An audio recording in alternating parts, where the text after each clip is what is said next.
అంటే అందరికీ తెలుసు వాట్సాప్‌లోని కొత్త నెంబర్‌తో సేవ్ చేసుకొని చేసేవారు కదా!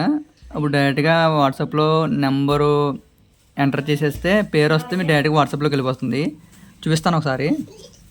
వాట్సాప్ ఇమేజ్‌లోకెళ్తే మీకు ఇక్కడ ఫోన్ కాల్స్ ఆప్షన్ ఉంది కదా మీకు.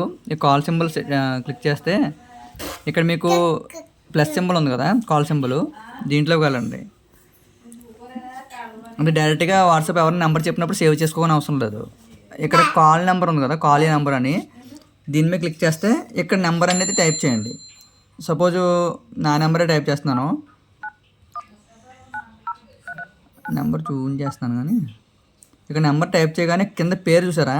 ఈ పేరు రాగానే ఇక్కడ మెసేజ్ అనే ఆప్షన్ ఉంది కదా! దీని మీద క్లిక్ చేశారనుకో డైరెక్ట్‌గా వాట్సాప్‌లోకి వెళ్ళిపోతుంది మీకు. సేమ్ ఏదైనా అంతే. మీరు ఇక్కడ నెంబరు చేసుకుంటే సరిపోతుంది. ఇప్పుడు ఇంకో నెంబర్ టైప్ చేస్తాను మీకు. అది కూడా చూపిస్తాను.